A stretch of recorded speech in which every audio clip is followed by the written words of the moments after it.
আসসালামু আলাইকুম রহমতুল্লাহি ওয়াবারাকাতুহু। সম্মানিত দর্শক, ডক্টর মোহাম্মদ ইউনূসের পদত্যাগ নিয়ে যে একটা বিরূপ পরিবেশ এবং পরিস্থিতি তৈরি হয়েছিল, ঘটনার ২৪ ঘন্টা যেতে না যেতেই পুরো পরিস্থিতি এখন রিভার্স হয়ে গিয়েছে। যেটিকে আমরা নাটক বলেছিলাম, পুতুল নাচ বলেছিলাম, ঠিক সেটি এখন একটা রীতিমতো থ্রিলার এবং একটি অ্যাকশন মুভিতে পরিণত হয়ে গেছে। এবং সেটা কিভাবে একটু ব্যাখ্যা করলে বুঝতে পারবেন। এই যে ডক্টর মোহাম্মদ ইউনূস বললেন যে তিনি পদত্যাগ করতে পারেন, এই কথা বলার পরে রাতারাতি কিছু পরিবেশ পরিস্থিতি আমরা লক্ষ্য করলাম। অনেকের মুখোশ খুলে গেল। অনেক ব্যক্তি সামাজিক মাধ্যমে এসে আনন্দ প্রকাশ করলেন, উচ্ছ্বাস প্রকাশ করলেন। অনেকে নানা রকম কটূক্তি করলেন। এয়ারপোর্ট বন্ধ, ওখানে যাওয়া যাবে না, আটকাতে হবে, এটা নানা রকম কথাবার্তা। আবার অনেকে ডক্টর মোহাম্মদ ইউনূসের পক্ষ অবলম্বন করে তিনি বলার চেষ্টা করলেন অনেকে যে তাকে আমরা আর অনেক দিন চাই, ৫ বছর চাই, ৬ বছর চাই। রাজনীতিবিদদেরকে দেখেছি, এক গ্রুপ খেয়েছে, আর এক গ্রুপ খাওয়ার জন্য উৎপেতে বসে আছে, তারা ইতিমধ্যেই খাচ্ছে, এটাকে আরও বেশি করে খাওয়ার জন্য উৎপেতে বসে আছে। এবং এরকম ঘটনা যখন ঘটছে ঠিক সেই সময়টাতে ১৩,০০০ না ১৪,০০০ কোটি টাকা শেয়ার মার্কেট থেকে উধাও হয়ে গেছে। এবং এটা নিঃসন্দেহে এনসিপির ছেলেরা এই কাজটি করেনি। শেয়ার মার্কেট থেকে এ যাবৎকালে এর আগে নাকি ৮০,০০০ কোটি টাকা গেছে, আবার গেল ১৩,০০০ না ১৫,০০০ কোটি টাকা। অলমোস্ট এই গত ৯ মাসে ১,০০,০০০ কোটি টাকা যে শেয়ার মার্কেট থেকে উধাও হয়ে গেল। এই ১,০০,০০০ কোটি টাকা মানে আওয়ামী লীগ ১৫ বছরে যদি ১.৫ লক্ষ কোটি টাকা বা ১,২০,০০০ কোটি টাকা শেয়ার মার্কেট থেকে লুট করে থাকে বা লুট হয়ে থাকে আওয়ামী লীগের জামানাতে, আওয়ামী লীগের কুশীলবদের দ্বারা, ঠিক ৯ মাসে দেখা গেল যে প্রায় ১,০০,০০০ কোটি টাকা সেই আলাদিনের সেই মানে ৪০ মানে যে চোর আছে, আলাদিন এবং ৪০ চোর, সেই ৪০ চোরের সেই চুরির ঘটনাকে রীতিমতো হার মানিয়েছে। যেভাবে একজন উপদেষ্টার এপিএস ৩৫০ কোটি টাকা অল্প কয়েকদিনে লুটপাট করেছে, তো সেই অল্প কয়েকদিন লুটপাট করতে গিয়ে সবাই চিন্তা করেছে যে যদি শেখ হাসিনা সেই পিয়নের মতো ১৫ বছর সময় পেত তো প্রায় ৯,০০০ কোটি টাকা সে লুটপাট করতো। তো একইভাবে গত ৯ মাসে শেয়ার মার্কেট থেকে যদি ১,০০,০০০ কোটি টাকা চলে যায়, তাহলে ১৫ বছর কতদিন চলে যাবে? এখন এই যে টাকাগুলো চলে গেছে, এই টাকাগুলো ডক্টর মোহাম্মদ ইউনূস, তার যারা নিজের যারা লোকজন রয়েছেন, কিংবা তার যে রাজনৈতিক দল এনসিপি, তারা এই শেয়ার মার্কেট লুটপাটের সাথে জড়িত নয়। এবং এই শেয়ার মার্কেট লুটপাটের সঙ্গে আওয়ামী লীগের লোকজন জড়িত নয়, এখন নেই, তার কেউ নেই। জামাত তো শেয়ার মার্কেট এই সমস্ত কাজেই যায় না, তাহলে কারা এই কাজটি করলো? এবং এগুলো নিয়ে পত্রপত্রিকায় কিন্তু সিরিজ অব রিপোর্ট আসছে।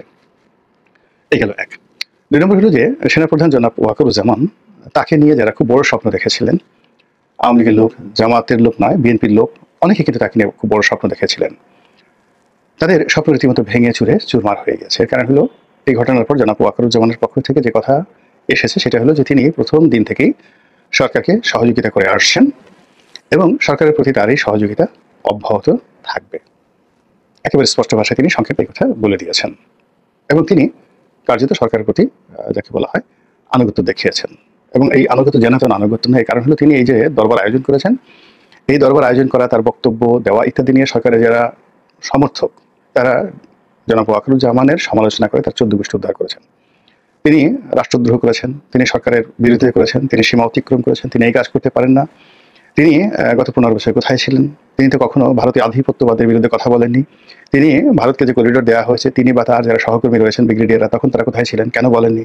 এখন আমেরিকার কথায় বা জাতিসংঘের কথায় যে মানবিক করিডোর দেওয়া হচ্ছে, এটা দেশের প্রয়োজনে, রোহিঙ্গাদের প্রয়োজনে, কৌশলগত কারণে দেওয়া দরকার। এবং এখানে সিকিউরিটি লেভেল, অর্থাৎ এখানে আমাদের জাতীয় নিরাপত্তার যে লেভেলটা রয়েছে, এটা জনাব খলিলুর রহমান, ডক্টর মোহাম্মদ ইউনূস এবং সরকারের যারা কর্তা ব্যক্তি, তারা আন্তর্জাতিক স্ট্যান্ডার্ড নিয়ে, অভিজ্ঞতা নিয়ে যেভাবে বুঝেন, বাংলাদেশ সেনাবাহিনীতে এরকম কেউ নেই এই জিনিসটা বোঝার মতো, এইরকম একটা ন্যারেটিভ সরকারের পক্ষে যারা সমর্থক তারা কিন্তু তুলে ধরেছেন।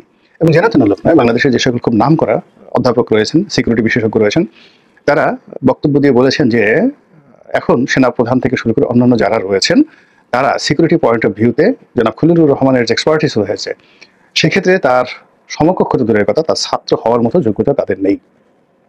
অর্থাৎ এতে করে জনাব ওয়াকারুজ্জামানকে রীতিমতো চ্যালেঞ্জ জানানো হলো, রীতিমতো অপমান করা হলো, লাঞ্ছনা দেওয়া হলো এবং তাকে বলা হলো যে তোমার সাহায্য এবং সহযোগিতা যেটা নিয়ে তুমি গর্ব করো এবং তুমি মনে করো যে তুমি সাহায্য এবং সহযোগিতা উইথড্র করে নিয়ে গেলে এই সরকারের কোনো অস্তিত্ব থাকবে না, সেটাকে আমরা থোড়াই কেয়ার করি।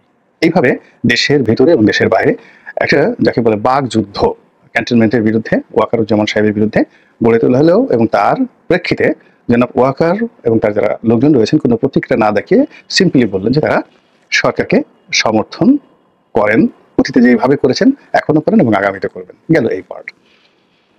দ্বিতীয় যে বিষয়টি সেটি হলো যে সরকার সমর্থক পত্রপত্রিকাগুলো রয়েছে, বুদ্ধিজীবী রয়েছে এবং তাদেরকে আমরা সবাই জানি যে কোন কোন পত্রিকাগুলো, কোন কোন ব্যক্তিগুলো যারা সমাজের একটা লেভেলে তারা অবস্থান করছেন এবং এখানে পরস্পর বিরোধী লোকজন, তারা সবাই একসঙ্গে একই সুরে ডক্টর মোহাম্মদ ইউনূসকে সমর্থন জানালেন। যেমন ধরুন প্রথম আলোর মতিউর রহমান কিংবা ডেইলি স্টারের মাহফুজ আনাম, তার সঙ্গে আমার দেশের সম্পাদক মাহমুদুর রহমান, অর্থাৎ প্রথম আলোর মতিউর রহমান আর মাহফুজ আনাম হলো ডেইলি স্টার, এই দুইটি পত্রিকা আর আমার দেশ, এদের সম্পর্ক বিপরীত মেরু, দা কুমড়ার।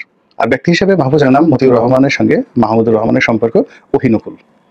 আবার যদি ধরেন আপনি পিনাকি ভট্টাচার্য, সরকারের এই মুহূর্তে ডক্টর মোহাম্মদ ইউনূসের সবচেয়ে বড় বান্ধব, তো তার সঙ্গে প্রথম আলোর ডেইলি স্টারের যে সম্পর্ক সেটাও এরকম দা কুমড়ার সম্পর্ক।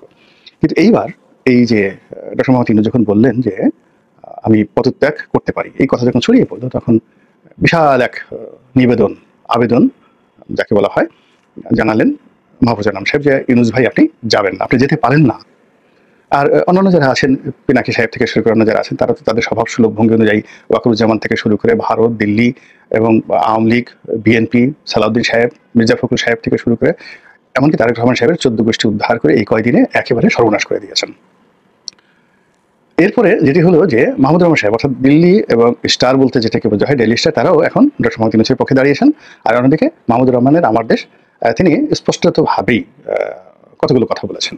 তিনি গত কয়েকদিন ধরে সরকারের সমালোচনা করছিলেন, আমি যখন সরকারের সমালোচনা করি তো তিনিও ঠিক সেইভাবে দেখলাম যে এই সরকারের যে ব্যর্থতাগুলো রয়েছে সেই ব্যর্থতা নিয়ে এই সরকার আসলে সামনে এগোতে পারবে না, বা এই সরকার যেভাবে একটার পর একটা ব্যর্থতা দেখেছে আইন শৃঙ্খলা রক্ষা করা অন্যান্য ক্ষেত্রে, সেক্ষেত্রে অন দ্য লং রানে এই সরকার ভালো কিছু করবে এইরকম যাকে বলা হয় কোনো সম্ভাবনা জনাব মাহমুদুর রহমান দেখছেন না, এরকম একটা বক্তব্য সোশ্যাল মিডিয়াতে ভাইরাল হচ্ছিল।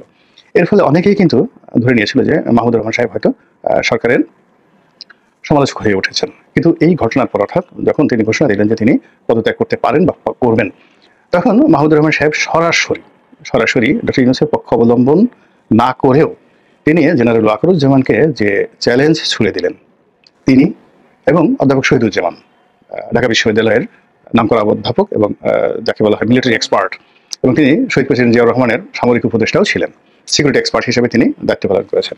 তো যাই হোক, তো তারা সরাসরি সমালোচনা করলেন এবং মাহমুদুর রহমান সাহেবের যে সমালোচনা এটি ছিল ক্ষুরধার।